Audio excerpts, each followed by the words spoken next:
So let's move on and take a look at how this device works. So let's take a look at the boot up process. Now, I put the boot up process of a PC right next to that of a router. And this is really important. And many of us may not know the boot up process of a PC, at least not the details of it, or we may have never written it down. However, the boot up process of the PC is very precise. And since a router is essentially a PC, we're going to find out that the boot up process is very similar. Why do we need to know this boot up process? Well, for several reasons. One, there are features on the router that we need to take advantage of, especially when we need to do something like a password recovery or restoring a broken operating system image, where we need to know how to repair those things. On a router, you have to know that process in order to accomplish the repair. On a PC, PCs are a little bit different. There's a lot more documentation out there. We oftentimes do not have to know the order that our PC boots up in order to determine the problem.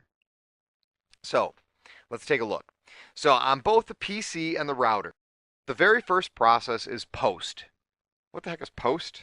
Well, post is the power on self-test. So it is a little test that runs to make sure all the components work. If one of the components fails post, the device won't boot. So it's a pretty, if post doesn't pass, the device doesn't boot, something's seriously wrong. You should get it fixed.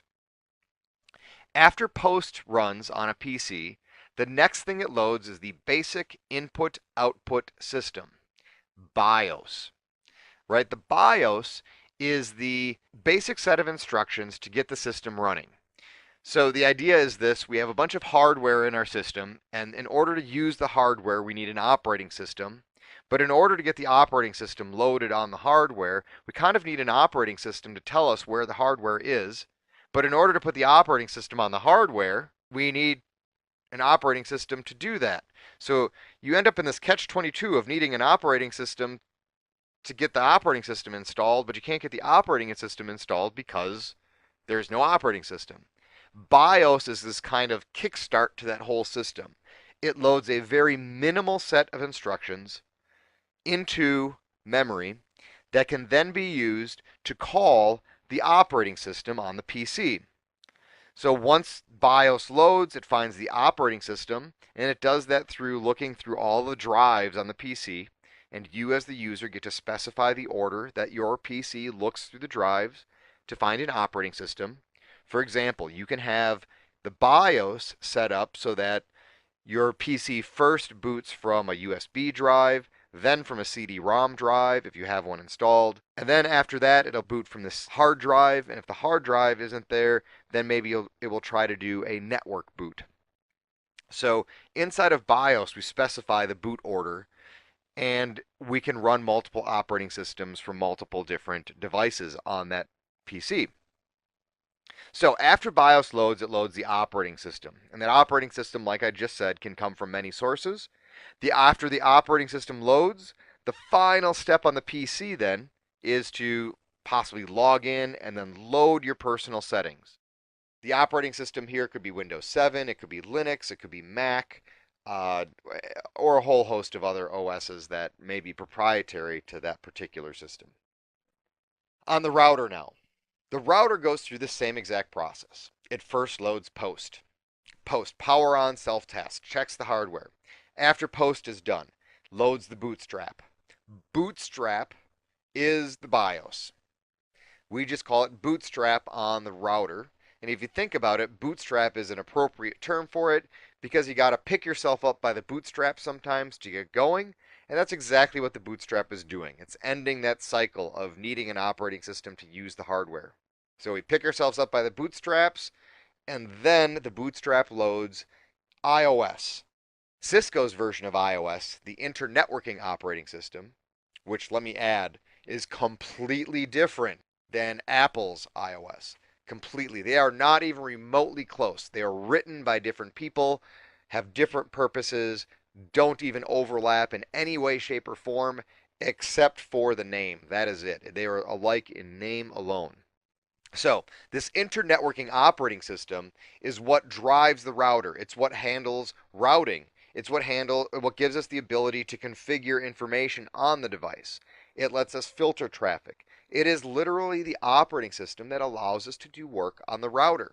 After our operating system is loaded, we then load the configuration files. So any configuration on the router will then be loaded last. So if you look at this, post bootstrap iOS config on the router looks very similar to the PC. Post BIOS OS personal settings. They're very, very, very similar in how they boot up. Why do we go through this? Couple reasons. Like I said, one, you need it for troubleshooting. Two, you are definitely going to be asked questions on this on the CCNA. Definitely.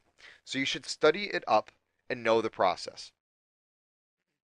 The second piece of information about this boot up process that you need to know is what piece of memory everything is stored in. So if you look at the PC again, the PC is pretty simplistic in this respect. We have power on self-test. That's built into the hardware. We do not need memory for that. The BIOS. On a PC, the BIOS is stored in something called CMOS. CMOS stands for Complementary Metal Oxide Semiconductor. Well, hopefully you know what that is, because we're moving on. Actually, no. What CMOS is a CMOS is a type of old school rewritable memory. It is essentially, I guess the best way to describe it is it's like a USB flash drive almost. It just uses a different technology actually to store data than the flash drive does. It's really old technology. It's been around for a very long time. We store our BIOS, the basic input-output system, we store that in CMOS. The operating system on a PC, that is usually stored on a hard drive. Sometimes we store it on a thumb drive. Sometimes we put it on a CD. But ultimately, it's going to be on the hard drive as well as our personal settings. We keep those on the hard drive.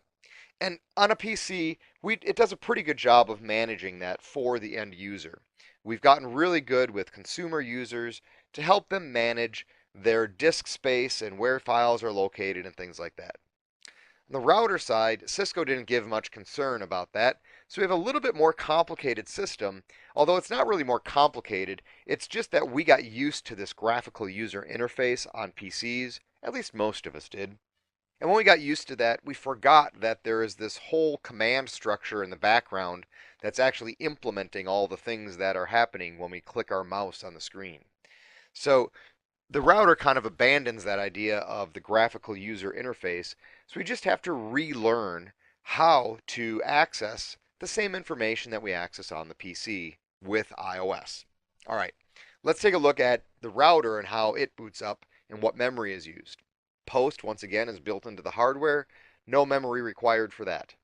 The bootstrap is located in a place called EEPROM. Now, EEPROM is a type of ROM, read-only memory.